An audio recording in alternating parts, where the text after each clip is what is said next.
আসসালামু আলাইকুম, সবাই কেমন আছেন? আজকে আমরা কলমি শাক ভাজি করব। কলমি শাক প্রথমে আমি কেটে সুন্দর করে নিয়েছি, এবার ধুয়ে কুচো করে কেটে নেব। একদম তাজা কলমি শাক, দেখতে খুব সুন্দর দেখাচ্ছে।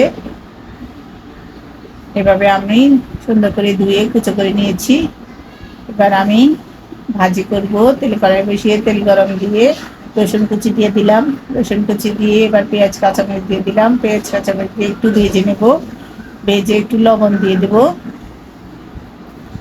একটু ভেজে নিলাম, নিয়ে এবার লবণ দিয়ে দিলাম। দিয়ে আরও কিছুক্ষণ ভেজে এবার শাকগুলো দিয়ে দেবো। আপনারা চাইলে এখানে শুকনো মরিচ তেলে গুঁড়ো করে দিতে পারেন।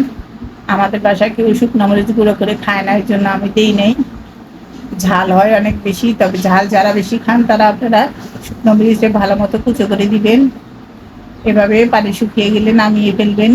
কলমি শাক এভাবে ভাজি করে দেখবেন, খুব মজা হয়।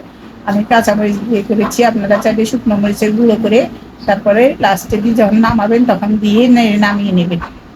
আজ এ পর্যন্ত, আল্লাহ হাফেজ। যে যেখানে আছেন ভালো থাকেন, সুস্থ থাকেন। আর আমাদের চ্যানেলটা যদি, রান্নাগুলো যদি ভালো লাগে, আমাদের চ্যানেলটা সাবস্ক্রাইব করে দিবেন, লাইক করে দিবেন, শেয়ার করে দিবেন, ফেসবুকে ফলো করে দিবেন।